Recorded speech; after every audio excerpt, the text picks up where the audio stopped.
Olá pessoal, seja muito bem-vindo ao nosso canal Apostolado São José. E antes de começar o nosso vídeo, eu peço a você, se inscreva no canal, deixe seu like e fique por dentro de novas atualizações do canal. E sem delongas, vamos para o nosso vídeo. O que nós podemos pensar a respeito do Halloween? Bom, para responder essa pergunta, a gente precisaria primeiro saber o que era o Halloween, no que é que ele se transformou e o que é que nós podemos fazer com ele no futuro. Ou seja, passado, presente e futuro. São três partes da nossa resposta. A primeira parte, o passado. Qual é a origem do Halloween? Bom, infelizmente aqui no Brasil nós traduzimos Halloween como Dia das Bruxas, mas não tem nada a ver. Halloween é uma abreviação de All Hallows Eve, ou seja, a véspera, Eve, da solenidade de Todos os Santos, All Hallows. É uma expressão inglesa antiga. Mas como é possível que uma festa de bruxas tem origem no calendário litúrgico católico? Que estranho. Bom, o que acontece é o seguinte. O mês de novembro é dedicado na Igreja Católica à reflexão a respeito dos novíssimos, ou seja, das realidades últimas que nós iremos viver. Por isso nós sabemos que existem fiéis que já estão salvos e que estão no céu. São os santos. Mas existem fiéis que já estão salvos, mas ainda não estão no céu. São as almas do purgatório. E assim, durante todo o mês de novembro se dedica à oração e à comemoração tanto dos santos como dos fiéis defuntos. É tanto assim que no calendário próprio das várias ordens religiosas existem dias específicos em que se celebram todos os santos daquela ordem ou todos os defuntos daquela ordem durante todo o mês de novembro.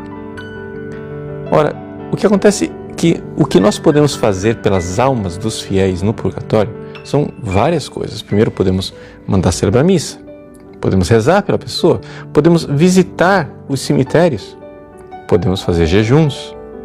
Mas existe uma quinta coisa que as pessoas se esquecem. Nós podemos fazer obras de caridade.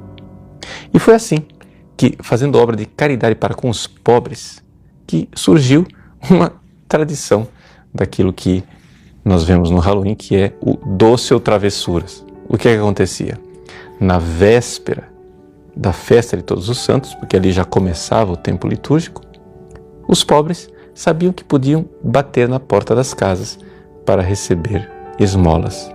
E as pessoas preparavam o chamado pão das almas. Era um pão confeccionado para ajudar os pobres. Acontece que esse pão foi se sofisticando, foi se transformando em guloseimas e aos pobres se uniram as crianças. Pois bem, já está explicada a origem daquilo que é um elemento essencial da festa de Halloween, o trick or treat. Pois bem, e aí? Mas é somente isso? Não.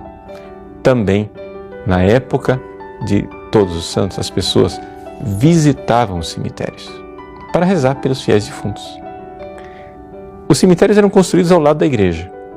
Como o terreno era bastante limitado, havia tradição em alguns lugares de colocar num edifício os ossos dos fiéis que já tinham morrido há muito tempo para desocupar o lugar. Então, ali, naquele ossário, as pessoas se reuniam, faziam suas orações e acendiam velas. Talvez aí esteja a origem, né, de se colocar uma vela dentro de uma abóbora, imitando quase a caveira de uma pessoa morta, exatamente porque se acendiam as velas para rezar pelos fiéis defuntos. E não para por aí a origem dos vários elementos do Halloween. Era necessário a catequese para com os nossos filhos, para que eles soubessem que não existem somente os salvos que estão no céu, os santos, e os salvos que estão no purgatório. Existem também os condenados ao inferno. É assim que a igreja, como mãe e pedagoga, permitia que nos nossos cemitérios fossem pintadas cenas de pessoas condenadas ao inferno.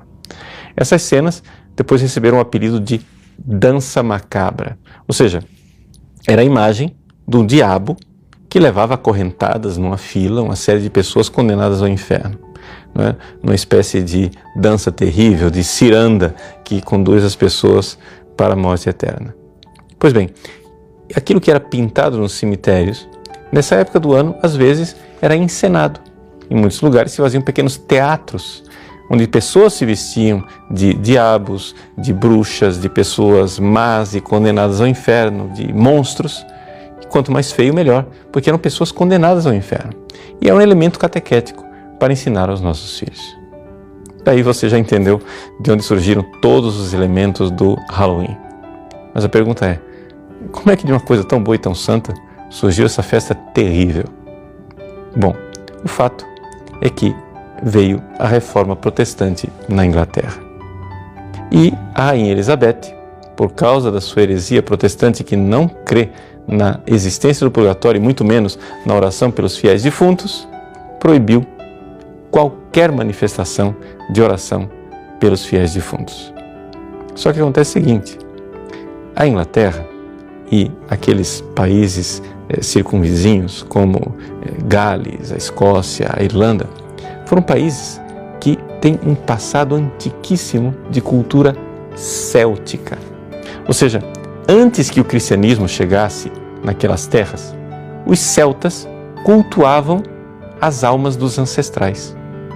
E isto era uma coisa muito arraigada na cultura deles. É por isso que ainda hoje nós temos elementos dessa realidade que se vivia há milênios atrás. Por exemplo, toda essa mania que os ingleses têm, por exemplo, com casas mal-assombradas, com aparições de almas ou poltergeists e companhia limitada. Tudo isso vem dessa cultura. Pois bem, o fato é que nós, católicos, quando fomos evangelizar aquelas terras, soubemos nos adaptar àquela cultura. E foi uma indicação do próprio Papa São Gregório Magno. Quando ele enviou para a Inglaterra Santo Agostinho de Cantuária, ele disse, veja, não é possível evangelizar pessoas tão rudes, né, simplesmente com a sublimidade do Evangelho. Nós temos que nos adaptar à cultura deles. Então, eles têm festivais, eles têm pequenas festas em que se reúnem, etc. Aproveitem esses tempos, deixem eles se reunirem para suas festas e transformem tudo isso em mistérios da fé cristã. Foi aquilo que nós católicos fizemos. Com o protestantismo, este gancho cultural foi cortado.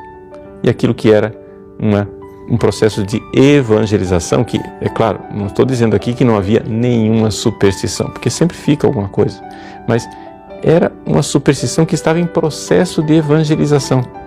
Pois bem, tudo isso foi cortado e foi perdido.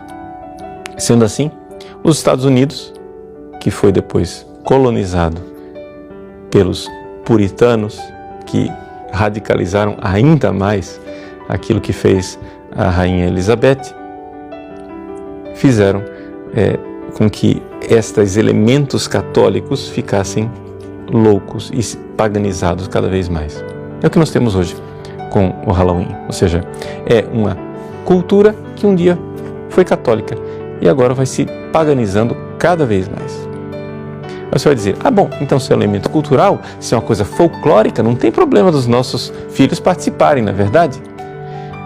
Bom, o fato é o seguinte, é que, infelizmente, tem problema sim. Alguns exorcistas que eu conheço, e eu digo bem claramente, eu não sou exorcista, mas eu estou me baseando no testemunho desses irmãos. Alguns exorcistas dizem que estas brincadeiras com demônios, feiticeiras, etc., têm sido, infelizmente, uma ocasião de contaminação para muitas crianças. Então, a gente não deve brincar com fogo. Aquilo que antes era um processo catequético e que tinha todo um contexto cristão, tirado deste contexto, tornou-se uma arma perigosa para contaminar os nossos filhos com a realidade demoníaca. Então, infelizmente, esse é o presente. O que é que nós poderíamos então fazer com o futuro do Halloween? Bom, algumas sugestões. Aqui, a liberdade dos pais é que deve reinar, porque a igreja pode somente sugerir. Mas, já que nós temos uma festa de todos os santos, por que não aproveitar a vontade que os nossos filhos têm de se fantasiar e fantasiá-los de santos e não de pessoas condenadas ao inferno? É assim que nós podemos verdadeiramente celebrar todos os santos. E se você por acaso tem um filho que resiste porque não se identifica, sei lá, você quer vestir seu filho de São João Bosco, mas ele não se identifica com um padre de batina. Ou quer vestir sua filha de Santa Teresinha, mas ela não se identifica com uma freirinha. Então, você pode fantasiar seu filho de qualquer outra profissão, porque afinal nós estamos celebrando a festa de todos os santos. Ou seja, se seu filho quer se fantasiar de bombeiro, diga para ele, existem bombeiros santos no céu. Se ele quer se fantasiar de médico, de policial, de soldado, quer se fantasiar de índio, diga que existem santos de todas as espécies no céu. E assim, nós já vamos preparando os nossos filhos para um dia juntos celebrarmos a festa de todos os santos no céu. Porque é esta a realidade e é essa a nossa missão. Ou seja, hoje celebramos aqui a festa de todos os santos, mas um dia, com a graça de Deus, nós veremos Deus face a face e as pessoas aqui na terra irão celebrar que nós, seus irmãos, um dia passamos por aqui, mas agora já estamos na glória do céu.